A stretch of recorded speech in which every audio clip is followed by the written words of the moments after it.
नमस्कार। खबरों के इस बुलेटिन में तुहाडा स्वागत है। मैं हाँ जसप्रीत सिंह। पहला पेश ने चोणवीआं खबरां। पंजाब विधान सभा का इजलास अणमिथे समय लिए उठाया गया। पंजाब विधान सभा विच 11 बिल पास।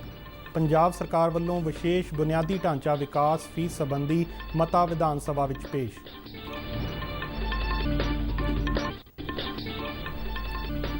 संसद के दोवें सदनों में किसानों के मुद्दों को लैके भारी शोर शराबे कारण वार-वार विघन पैण तो बाद कार्रवाई सोमवार तक मुलतवी।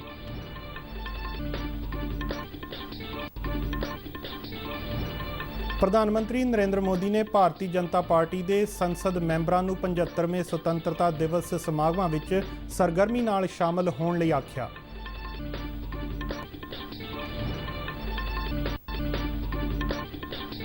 महाशिवरात्रि का पवित्र दिहाड़ा उत्तरी भारत समेत पूरे देश भर विच अज पूरी शरधा ते उत्साह नाल मनाया जा रहा है।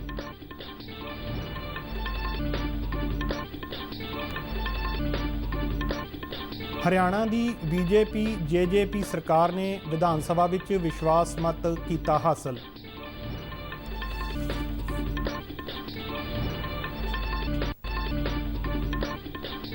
तीरथ सिंह रावत ने उत्तराखंड के नवे मुख मंत्री वजों सौं चुकी। उत्तराखंड के नवे मंत्रिमंडल बारे फैसला 1-2 दिनों में होवेगा। ते हुण खबरां विस्तार नाल। पंजाब विधान सभा विच बीते दिन अणमिथे समय लई उठा दित्ती गई। Vidhan Sabha which bill pass करन मगरों संसदी मामलों बारे मंत्री ब्रह्म महिंद्रा ने एक मता पेश किया, जिस विच विधायक सुखपाल सिंह खैरा ते एनफोर्समेंट डायरैक्टोरेट वल्लों छापेमारी कारण विधान सभा की कार्रवाई विच शामिल ना हो सकण की निंदा की गई अते इस नूं केंद्रीय एजेंसी की गैर जरूरी ते गैर संविधानक कार्रवाई दस्सिया गया। इस मते नूं सर्वसम्मति नाल पास कर दिता गया। इसे दौरान पंजाब विधान सभा विच बजट ते हुई चर्चा का जवाब दिंदियां खजाना मंत्री मनप्रीत सिंह बादल ने कहा कि मैंबरों वालों वित्ती अंकड़ियां बारे ज़ाहिर किया गया फिक्र सही नहीं है। अंकड़ियां की कोई हेरफेर नहीं की गई अते ये 15वें वित्त कमिशन की रिपोर्ट तो लै गए ने। उन्होंने कहा कि पंजाब सरकार वालों 37,000 करोड़ रुपए का करजा ही लिया जाएगा अते वधाई हुई हद का 15 करोड़ नहीं लिया जाएगा। उन्होंने कहा कि पहली बार सूबा सरकार 14,000 करोड़ रुपए का पूंजीगत खर्चा लैके आई। उन्होंने कहा समाजिक खेत्र में घट राशि रखने की गल भी ठीक नहीं है। उन्होंने कहा कि पिछली सरकार के मुकाबले इस विच 3 गुणा तो वध वाधा होया है अते इसलिए 19,641 करोड़ रुपए रखे गए ने। विधायक अमन अरोड़ा वालों चुके प्रतिबद्ध खर्चे के 84% होने के सवाल का जवाब दिंदियां उन्होंने कहा कि जदों सरकार बनी सी उदों ये 91% सी ते हुण 62% रह गया है। विधायक परमिंदर सिंह ढींडसा वालों चुके सवालों का जवाब दिंदियां उन्होंने कहा कि बजट विच कोई कमी नहीं है। उन्होंने आम आदमी पार्टी ते श्रोमणी अकाली दल के विधायकों वालों पाए जा रहे रौले रप्पे विचाले वख-वख विधायकों वालों उठाईयां गईयां मंगां नूं बजट विच शामिल करन दा ऐलान भी किया। इस तो पहला बजट चर्चा विच हिस्सा लैंदियां विरोधी धिर दे आगू हरपाल सिंह चीमा ने कहा कि सरकार बेअदबी मामले विच इंसाफ दिवाउण विच असफल रही है। पंजाब विधान सभा विच बीते दिन 11 बिल पास किए गए, जिन्हां विच सरदार बेअंत सिंह स्टेट यूनीवर्सिटी बिल 2021, शहीद Bhagat Singh state university bill 2021 तो इलावा जिहड़े बिल पास किए गए उन्हां विच पंजाब स्कूल एजुकेशन सोध बिल, पंजाब अपार्टमेंट अते प्रॉपर्टी रेगूलेशन सोध बिल 2021 शामिल है। पंजाब सरकार वालों विशेष बुनियादी ढांचा विकास फीस लियाउण की तैयारी की जा रही है। बीते दिन सदन विच इस संबंधी पंजाब बुनियादी ढांचा विकास ते विनियम सोध बिल 2021 पास किया गया। यह बिल खजाना मंत्री मनप्रीत सिंह ने पेश किया। बिल च कहा गया है कि विशेष बुनियादी ढांचा फीस सूबे विच बुनियादी ढांचे के विकास की गति नूं तेज़ करन अते इसलिए वाधू मालिया मुहैया कराउण विच सहाई होवेगी। संसद के दोहां सदनों में खेती कानूनों ते किसानों के मुद्दों को लैके विरोधी पार्टियां वालों रौला रप्पा पाया गया, जिस कारण उपरले अते हेठले सदन दीयां कार्रवाइयां विच वार-वार विघन पिया। लोक सभा विच रौले रप्पे कारण सदन की कार्रवाई पहला 11 बजे तक, फिर 12:30 अते फिर 2:30 बजे तक मुलतवी करनी पई। 2:30 बजे सदन के मुड़ जुड़न ते शोर शराबा उस तरह जारी रहन ते सदन की कार्रवाई सोमवार तक लई मुलतवी कर दी गई। उधर राज सभा विच भी विरोधी पार्टियां ने खेती कानूनों को लैके रौला रप्पा पाया, जिस करके सदन की कार्रवाई नूं वार-वार मुलतवी करना पिया ते अंत विच सभापति वल्लों सदन की कार्रवाई सोमवार तक लई उठा दी गई। लोक सभा ने राष्ट्रीय राजधानी खेत्र दिल्ली बारे कानूनों के दूजे सोध बिल 2021 नूं पास कर दिता, जिस विच दिल्ली दीयां गैर कानूनी कलोनियां नूं रैगूलर करन दा प्रबंध है। ਰਾਜ ਸਭਾ ਇਸ ਬਿੱਲ ਨੂੰ ਪਹਿਲਾਂ ਹੀ 9 ਫਰਵਰੀ ਨੂੰ ਪਾਸ ਕਰ ਚੁੱਕੀ ਹੈ। ਲੋਕ ਸਭਾ ਵਿੱਚ ਨਵੇਂ ਖੇਤੀ ਕਾਨੂੰਨਾਂ ਤੇ ਵਿਰੋਧੀ ਪਾਰਟੀਆਂ ਦੇ ਰੌਲੇ ਰੱਪੇ ਦਰਮਿਆਨ ਜ਼ੁਬਾਨੀ ਵੋਟ ਰਾਹੀਂ ਪਾਸ ਕੀਤਾ ਗਿਆ। ਇਹ ਬਿੱਲ ਪਿਛਲੇ ਸਾਲ 30 ਦਸੰਬਰ ਨੂੰ ਇਸ ਸੰਬੰਧੀ ਰਾਸ਼ਟਰਪਤੀ ਰਾਮਨਾਥ ਕੋਵਿੰਦ ਵੱਲੋਂ ਲਿਆਂਦੇ ਗਏ ਆਰਡੀਨੈਂਸ ਦੀ ਥਾਂ ਲਵੇਗਾ। ਇਸ ਬਿੱਲ ਰਾਹੀਂ ਰਾਸ਼ਟਰੀ ਰਾਜਧਾਨੀ ਖੇਤਰ ਦੇ ਦਿੱਲੀ ਕਾਨੂੰਨਾਂ ਦੇ ਵਿਸ਼ੇਸ਼ ਪ੍ਰਬੰਧ ਐਕਟ ਦੂਜਾ 2011 ਵਿੱਚ ਸੋਧ ਕਰਨ ਦਾ ਪ੍ਰਬੰਧ ਕੀਤਾ ਗਿਆ ਹੈ। 2011 ਦਾ ਕਾਨੂੰਨ ਪਿਛਲੇ ਸਾਲ 31 ਦਸੰਬਰ ਤੱਕ ਵੈਧ ਸੀ, ਜਿਸ ਮਗਰੋਂ ਆਰਡੀਨੈਂਸ ਰਾਹੀਂ ਸਮਾਂ ਸੀਮਾ 31 ਦਸੰਬਰ 2023 ਤੱਕ ਵਧਾਈ ਗਈ ਸੀ। ਲੋਕ ਸਭਾ ਵਿੱਚ ਇਸ ਬਿੱਲ ਦੇ ਸੰਖੇਪ ਚਰਚਾ ਦਾ ਜਵਾਬ ਦਿੰਦਿਆਂ ਮਕਾਨ ਉਸਾਰੀ ਅਤੇ ਸ਼ਹਿਰੀ ਮਾਮਲਿਆਂ ਦੇ ਸੁਤੰਤਰ ਚਾਰਜ ਬਾਰੇ ਰਾਜ ਮੰਤਰੀ ਹਰਦੀਪ ਸਿੰਘ ਪੁਰੀ ਨੇ ਕਿਹਾ ਕਿ ਲੋਕ ਸਭਾ ਵਿੱਚ ਇਹ ਧਾਰਨਾ ਹੈ ਕਿ ਗੈਰ ਕਾਨੂੰਨੀ ਕਲੋਨੀਆਂ ਦਾ ਮੁੱਦਾ ਕੁਝ ਸਿਆਸੀ ਪਾਰਟੀਆਂ ਵੱਲੋਂ ਲਟਕਾਇਆ ਜਾ ਰਿਹਾ ਸੀ। ਉਹਨਾਂ ਕਿਹਾ ਕਿ ਦਿੱਲੀ ਸਰਕਾਰ ਨੇ ਸ਼ਹਿਰੀ ਵਿਕਾਸ ਮੰਤਰਾਲਾ ਨੂੰ ਚਿੱਠੀ ਲਿਖ ਕੇ 1 ਅਗਸਤ 2017 ਤੋਂ ਜੁਲਾਈ 2019 ਤੱਕ ਗੈਰ ਕਾਨੂੰਨੀ ਕਲੋਨੀਆਂ ਦਾ ਸਰਵੇਖਣ ਕਰਨ ਲਈ ਆਖਿਆ ਸੀ। ਹਰਦੀਪ ਸਿੰਘ ਪੁਰੀ ਨੇ ਕਿਹਾ ਕਿ 2019 ਵਿੱਚ ਦਿੱਲੀ ਸਰਕਾਰ ਇਸ ਮੁੱਦੇ ਨੂੰ 2 ਸਾਲ ਹੋਰ ਲਟਕਾਉਣਾ ਚਾਹੁੰਦੀ ਸੀ, ਜਿਸ ਕਰਕੇ ਅਸੀਂ ਬਿੱਲ ਲੈ ਕੇ ਆਏ। That in 2019 they wanted another 2 years. It became clear that the criminal neglect between 2006 and 14 was now being compounded.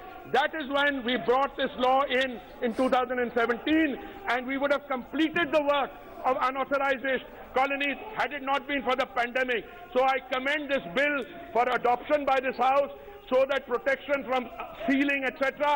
will be available till 31st December 2023. Bhajpa member Meenakshi Lekhi ਅਤੇ ਰਮੇਸ਼ ਬਿਦੂਰੀ ਨੇ ਇਸ ਬਿੱਲ ਤੇ ਚਰਚਾ ਵਿੱਚ ਹਿੱਸਾ ਲਿਆ। ਬਿੱਲ ਪਾਸ ਹੋਣ ਮਗਰੋਂ ਲੋਕ ਸਭਾ ਦੀ ਕਾਰਵਾਈ ਬਾਅਦ ਦੁਪਹਿਰ 2:30 ਵਜੇ ਤੱਕ ਮੁਲਤਵੀ ਕਰ ਦਿੱਤੀ ਗਈ। ਰਾਜ ਸਭਾ ਦੇ ਚੇਅਰਮੈਨ ਐਮ ਵੈਂਕਈਆ ਨਾਇਡੂ ਨੇ ਸੰਸਦ ਮੈਂਬਰਾਂ ਨੂੰ ਦੇਸ਼ ਦੀ ਆਜ਼ਾਦੀ ਦੇ 75ਵੇਂ ਸਾਲਾ ਸਮਾਗਮਾਂ ਅੰਮ੍ਰਿਤ ਮਹਾ ਉਤਸਵ ਵਿੱਚ ਹਿੱਸਾ ਲੈਣ ਦੀ ਅਪੀਲ ਕੀਤੀ ਹੈ। ਰਾਜ ਸਭਾ ਦੀ ਕਾਰਵਾਈ ਸ਼ੁਰੂ ਹੁੰਦਿਆਂ ਸਾਰ ਸ਼੍ਰੀ ਵੈਂਕਈਆ ਨਾਇਡੂ ਨੇ ਕਿਹਾ ਕਿ ਸਾਲ 2021 ਤੋਂ ਦੇਸ਼ ਦੀ ਆਜ਼ਾਦੀ ਦੇ 75 ਸਾਲਾਂ ਸੰਬੰਧੀ ਅੰਮ੍ਰਿਤ ਮਹਾ ਉਤਸਵ ਸਮਾਗਮ ਸ਼ੁਰੂ ਹੋਣ ਜਾਣਗੇ।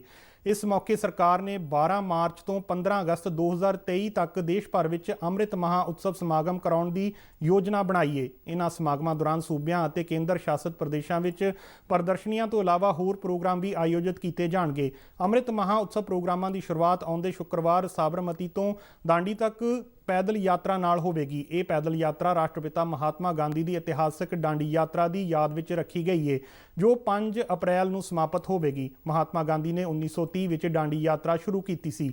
ਰਾਜ ਸਭਾ ਚੇਅਰਮੈਨ ਐਮ ਵੈਂਕਈਆ ਨਾਇਡੂ ਨੇ ਕਿਹਾ ਕਿ ਅੰਮ੍ਰਿਤ ਮਹਾ ਉਤਸਵ ਸਮਾਗਮਾਂ ਰਾਹੀਂ ਸੰਸਦ ਮੈਂਬਰ ਉਹਨਾਂ ਕਦਰਾਂ ਕੀਮਤਾਂ ਅਤੇ ਵਿਚਾਰਾਂ ਨੂੰ ਉਜਾਗਰ ਕਰਨ ਜਿਨ੍ਹਾਂ ਤੇ ਸਾਡੇ ਸੁਤੰਤਰਤਾ ਸੈਨਾਨੀਆਂ ਨੇ ਪਹਿਰਾ ਦਿੱਤਾ ਅਤੇ ਜਿਨ੍ਹਾਂ ਦੀ ਬਦੌਲਤ ਦੇਸ਼ ਨੇ ਆਜ਼ਾਦੀ ਹਾਸਲ ਕੀਤੀ। ਪ੍ਰਧਾਨ ਮੰਤਰੀ ਨਰਿੰਦਰ ਮੋਦੀ ਨੇ ਭਾਰਤੀ ਜਨਤਾ ਪਾਰਟੀ ਦੇ ਸੰਸਦ ਮੈਂਬਰਾਂ ਨੂੰ 75ਵੇਂ ਸੁਤੰਤਰਤਾ ਦਿਵਸ ਸਮਾਗਮਾਂ ਵਿੱਚ ਸਰਗਰਮੀ ਨਾਲ ਸ਼ਾਮਲ ਹੋਣ ਲਈ ਆਖਿਆ ਹੈ। ਇਹ ਪ੍ਰੋਗਰਾਮ ਸਾਲ ਭਰ ਚੱਲਣਗੇ। ਪ੍ਰਧਾਨ ਮੰਤਰੀ ਨੇ ਸੰਸਦ ਭਵਨ ਕੰਪਲੈਕਸ ਵਿੱਚ ਭਾਜਪਾ ਸੰਸਦੀ ਪਾਰਟੀ ਦੀ ਮੀਟਿੰਗ ਦੌਰਾਨ ਮੈਂਬਰਾਂ ਨੂੰ ਸੰਬੋਧਨ ਕਰਦਿਆਂ ਇਹ ਅਪੀਲ ਕੀਤੀ। ਪਾਰਟੀ ਦੇ ਸੰਸਦ ਮੈਂਬਰਾਂ ਨੇ ਕੋਵਿਡ ਮਹਾਮਾਰੀ ਨਾਲ ਨਜਿੱਠਣ ਅਤੇ ਦੇਸ਼ ਦੇ ਅਰਥਚਾਰੇ ਨੂੰ ਮੁੜ ਲੀਹਾਂ ਤੇ ਲਿਆਉਣ ਲਈ ਪ੍ਰਧਾਨ ਮੰਤਰੀ ਦੀ ਅਗਵਾਈ ਦੀ ਸ਼ਲਾਘਾ ਕੀਤੀ। ਮੀਟਿੰਗ ਮਗਰੋਂ ਮੀਡੀਆ ਬਰੀਫਿੰਗ ਦੌਰਾਨ ਪਾਰਲੀਮਾਨੀ ਮਾਮਲਿਆਂ ਬਾਰੇ ਮੰਤਰੀ ਪ੍ਰਹਿਲਾਦ ਜੋਸ਼ੀ ਨੇ ਕਿਹਾ ਕਿ ਭਾਜਪਾ ਪ੍ਰਧਾਨ JP ਨੱਡਾ ਨੇ ਕਿਹਾ ਕਿ ਹਾਲ ਦੇ ਚੋਣ ਨਤੀਜਿਆਂ ਤੋਂ ਪ੍ਰਧਾਨ ਮੰਤਰੀ ਨਰਿੰਦਰ ਮੋਦੀ ਦੀ ਲੀਡਰਸ਼ਿਪ ਵਿੱਚ ਲੋਕਾਂ ਦੇ ਵਿਸ਼ਵਾਸ ਦਾ ਪਤਾ ਲੱਗਦਾ ਹੈ। 75 years of independence का शुरुआत हो रहा है प्रोग्राम। 75 years का 75 वीक्स एक कार्यक्रम होगा। वो 12 मार्च से शुरू होगा और उसी दिन 75 प्लेसेस में देश में विभिन्न तरह की प्रोग्राम होगा और 75 वीक्स तक ये कार्यक्रम चलते रहेगा। ये जो प्रोग्राम 12 तारीख से गुजरात में शुरू हो रहा है और देश के विभिन्न जगहों में ये कार्यक्रम का 75 जगह में ये कार्यक्रम विभिन्न तरह के कार्यक्रम हो रहा है। उस दिन सभी MPs और जनप्रतिनिधियों को इसके भाग लेने के लिए और भागीदार बनने के लिए उन्होंने कॉल किया है।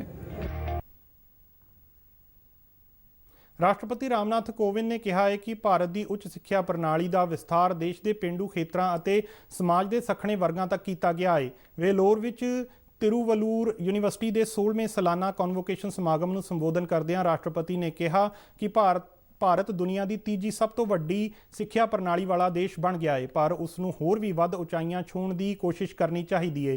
ਮਹਾਨ ਸੰਤ ਕਵੀ ਤਿਰੂਵਲੂਰ ਦੀਆਂ ਲਿਖਤਾਂ ਦੀ ਪ੍ਰਸ਼ੰਸਾ ਕਰਦਿਆਂ ਉਹਨਾਂ ਕਿਹਾ ਕਿ ਸਾਨੂੰ ਉਹਨਾਂ ਦੇ ਉਪਦੇਸ਼ਾਂ ਦੀ ਪਾਲਣਾ ਕਰਨੀ ਚਾਹੀਦੀ ਹੈ। 1806 ਵਿੱਚ ਵੇਲੋਰ ਸਿਪਾਹੀ ਵਿਦਰੋਹ ਨੂੰ ਚੇਤੇ ਕਰਦਿਆਂ ਰਾਸ਼ਟਰਪਤੀ ਨੇ ਕਿਹਾ ਕਿ ਇਸ ਨਾਲ ਸਾਡੇ ਸੁਤੰਤਰਤਾ ਅੰਦੋਲਨ ਦੀ ਸ਼ੁਰੂਆਤ ਹੋਈ। ਉਹਨਾਂ ਕਿਹਾ ਕਿ ਵਿਦਿਆਰਥੀਆਂ, ਖਾਸ ਤੌਰ ਤੇ ਆਰਥਿਕ ਅਤੇ ਸਿੱਖਿਆ ਪੱਖੋਂ ਪਛੜੇ ਖੇਤਰਾਂ ਦੇ ਵਿਦਿਆਰਥੀਆਂ ਨੂੰ ਉੱਚ ਗੁਣਵੱਤਾ ਵਾਲੀ ਸਿੱਖਿਆ ਪ੍ਰਦਾਨ ਕਰਨਾ ਇੱਕ ਮਹਾਨ ਕਾਰਜ ਹੈ।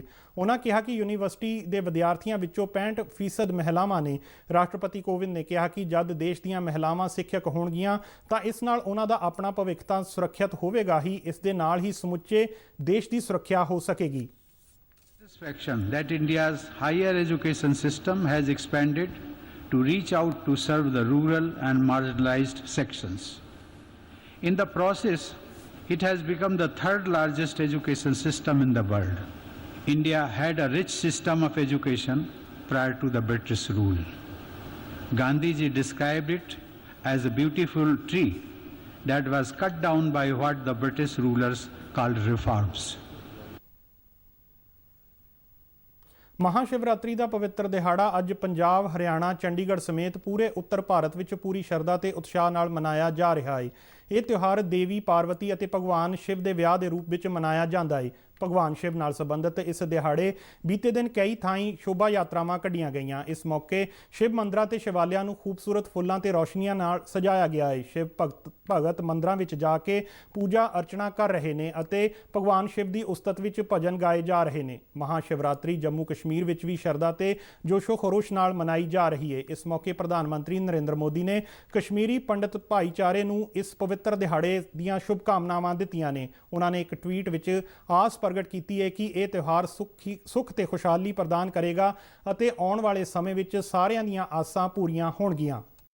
ਹਰਿਆਣਾ ਦੀ ਬੀਜੇਪੀ ਜੇਜੇਪੀ ਸਰਕਾਰ ਨੇ ਬੀਤੇ ਦਿਨ ਵਿਧਾਨ ਸਭਾ ਵਿੱਚ ਵਿਸ਼ਵਾਸ ਮਤ ਹਾਸਲ ਕਰ ਲਿਆ ਹੈ। ਸਰਕਾਰ ਖਿਲਾਫ ਲਿਆਂਦੇ ਗਏ ਬੇਭਰੋਸਗੀ ਮਤੇ ਦੇ ਖਿਲਾਫ 55 ਵੋਟਾਂ ਪਈਆਂ, ਜਦਕਿ ਇਸ ਮਤੇ ਦੇ ਹੱਕ ਵਿੱਚ 32 ਵੋਟਾਂ ਪਈਆਂ। ਇਹ ਮਤਾ ਵਿਧਾਨ ਸਭਾ ਵਿੱਚ ਵਿਰੋਧੀ ਧਿਰ ਦੇ ਨੇਤਾ ਭੁਪਿੰਦਰ ਸਿੰਘ ਹੁੱਡਾ ਨੇ ਪੇਸ਼ ਕੀਤਾ ਸੀ, ਜਿਸ ਉੱਪਰ 27 ਕਾਂਗਰਸੀ ਵਿਧਾਨਕਾਰਾਂ ਨੇ ਦਸਤਖਤ ਕੀਤੇ ਸਨ। ਹਰਿਆਣਾ ਵਿਧਾਨ ਸਭਾ ਵਿੱਚ ਇਸ ਵੇਲੇ 88 ਮੈਂਬਰ ਨੇ, ਜਿਸ ਵਿੱਚ ਭਾਰਤੀ ਜਨਤਾ ਪਾਰਟੀ ਦੇ 40, ਜੇਜੇਪੀ ਦੇ 10 ਅਤੇ ਕਾਂਗਰਸ ਦੇ 30 ਮੈਂਬਰਾਂ ਤੋਂ ਇਲਾਵਾ 7 ਆਜ਼ਾਦ ਵਿਧਾਨਕਾਰ ਨੇ। ਇਹਨਾਂ ਵਿੱਚ 7 ਵਿਧਾਨਕਾਰਾਂ ਵਿੱਚੋਂ 5 ਨੇ ਸਰਕਾਰ ਦਾ ਸਮਰਥਨ ਕੀਤਾ ਅਤੇ ਹਰਿਆਣਾ ਲੋਕ ਹਿੱਤ ਪਾਰਟੀ ਦੇ ਇੱਕੋ ਇੱਕ ਮੈਂਬਰ ਨੇ ਵੀ ਸਰਕਾਰ ਦਾ ਸਮਰਥਨ ਕੀਤਾ।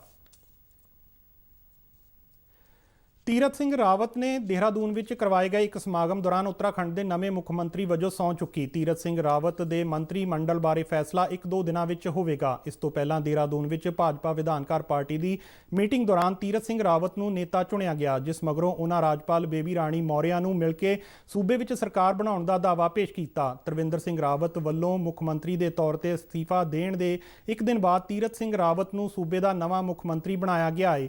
ਤੀਰਥ ਸਿੰਘ ਰਾਵਤ ਪੌੜੀ ਗੜਵਾਲ ਤੋਂ ਸੰਸਦ ਮੈਂਬਰ ਨੇ। ਇਸ ਤੋਂ ਪਹਿਲਾਂ ਉਹ ਸੂਬਾ ਭਾਜਪਾ ਇਕਾਈ ਦੇ ਪ੍ਰਧਾਨ ਵੀ ਰਹੇ। ਤੀਰਥ ਸਿੰਘ ਰਾਵਤ ਵਿਧਾਨਕਾਰ ਵੀ ਰਹਿ ਚੁੱਕੇ ਨੇ। ਸੰਨ 2000 ਵਿੱਚ ਉੱਤਰਾਖੰਡ ਸੂਬੇ ਦੇ ਹੋਂਦ ਵਿੱਚ ਆਉਣ ਸਮੇਂ ਤੀਰਥ ਸਿੰਘ ਰਾਵਤ ਉੱਤਰ ਪ੍ਰਦੇਸ਼ ਵਿਧਾਨਕਾਰ ਕੌਂਸਲ ਦੇ ਮੈਂਬਰ ਸਨ ਅਤੇ ਉਹਨਾਂ ਨੂੰ ਉੱਤਰਾਖੰਡ ਸੂਬੇ ਦਾ ਪਹਿਲਾ ਸਿੱਖਿਆ ਮੰਤਰੀ ਬਣਾਇਆ ਗਿਆ। 2012 ਵਿੱਚ ਤੀਰਥ ਸਿੰਘ ਰਾਵਤ ਵਿਧਾਨ ਸਭਾ ਲਈ ਚੁਣੇ ਗਏ ਅਤੇ 2013 ਵਿੱਚ ਉਹਨਾਂ ਨੂੰ ਭਾਜਪਾ ਦੀ ਉੱਤਰਾਖੰਡ ਇਕਾਈ ਦਾ ਮੁਖੀ ਬਣਾਇਆ ਗਿਆ। ਰਿਪੋਰਟਾਂ ਅਨੁਸਾਰ ਤੀਰਥ ਸਿੰਘ ਰਾਵਤ ਦਾ ਅਕਸ ਸਾਫ਼ ਸੁਥਰੇ ਸਿਆਸਤਦਾਨ ਦਾ ਹੈ, ਜਿਸ ਕਰਕੇ ਉਹਨਾਂ ਨੂੰ ਸੂਬੇ ਦਾ ਮੁੱਖ ਮੰਤਰੀ ਚੁਣਿਆ ਗਿਆ।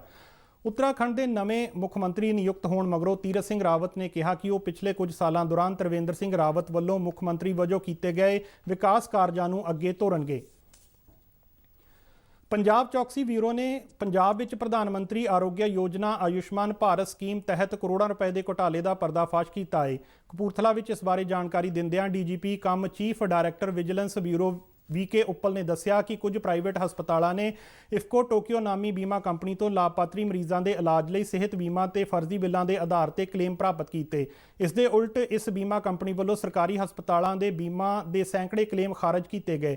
ਚੌਕਸੀ ਬਿਊਰੋ ਦੇ ਚੀਫ ਡਾਇਰੈਕਟਰ ਨੇ ਦੱਸਿਆ ਕਿ ਲਾਭਪਾਤਰੀਆਂ ਦੇ ਇਲਾਜ ਲਈ ਫਰਜ਼ੀ ਬਿੱਲਾਂ ਦੇ ਕਲੇਮ ਪ੍ਰਾਪਤ ਕਰਨ ਨਾਲ ਸਰਕਾਰੀ ਖਜ਼ਾਨੇ ਨੂੰ ਕਰੋੜਾਂ ਰੁਪਏ ਦਾ ਘਾਟਾ ਪਿਆ। ਉਹਨਾਂ ਦੱਸਿਆ ਕਿ ਜਲੰਧਰ, ਹੁਸ਼ਿਆਰਪੁਰ ਅਤੇ ਕਪੂਰਥਲਾ ਜ਼ਿਲ੍ਹਿਆਂ ਦੇ ਕਈ ਨਾਮੀ ਪ੍ਰਾਈਵੇਟ ਹਸਪਤਾਲ ਇਸ ਘੁਟਾਲੇ ਵਿੱਚ ਸ਼ਾਮਲ ਨੇ। ਉਹਨਾਂ ਦੱਸਿਆ ਕਿ ਬਿਊਰੋ ਵੱਲੋਂ ਇਸ ਬਹੁ ਕਰੋੜੀ ਘੁਟਾਲੇ ਦੀ ਜਾਂਚ ਲਈ ਰੈਗੂਲਰ ਵਿਜੀਲੈਂਸ ਇਨਕੁਆਇਰੀ ਰਜਿਸਟਰ ਕੀਤੀ ਗਈ ਹੈ। ਇਸ ਘੁਟਾਲੇ ਬਾਰੇ ਹੋਰ ਵੇਰਵੇ ਦਿੰਦਿਆਂ ਉਹਨਾਂ ਦੱਸਿਆ ਕਿ ਜਲੰਧਰ ਚੌਕਸੀ ਰੇਂਜ ਦੇ ਐਸਐਸਪੀ ਦਲਜਿੰਦਰ ਸਿੰਘ ਢਿੱਲੋਂ ਨੇ ਇਸ ਘੁਟਾਲੇ ਬਾਰੇ ਪਤਾ ਲਗਾਇਆ। ਉਹਨਾਂ ਕਿਹਾ ਕਿ ਇਸ ਸਬੰਧ ਵਿੱਚ ਡਿਪਟੀ ਮੈਡੀਕਲ ਕਮਿਸ਼ਨਰਾਂ ਅਤੇ ਸਰਕਾਰੀ ਹਸਪਤਾਲਾਂ ਅਤੇ ਮੁੱਢਲੇ ਸਿਹਤ ਕੇਂਦਰਾਂ ਦੇ ਡਾਕਟਰਾਂ ਦੇ ਪੱਧਰ ਤੇ ਵੱਡੀ ਕੁਤਾਹੀ ਦੇਖਣ ਨੂੰ ਮਿਲੀ ਹੈ। ਇਸ ਦੇ ਨਾਲ ਹੀ ਖਬਰਾਂ ਦਾ ਇਹ ਬੁਲੇਟਿਨ ਖਤਮ ਹੁੰਦਾ ਹੈ। ਨਮਸਕਾਰ।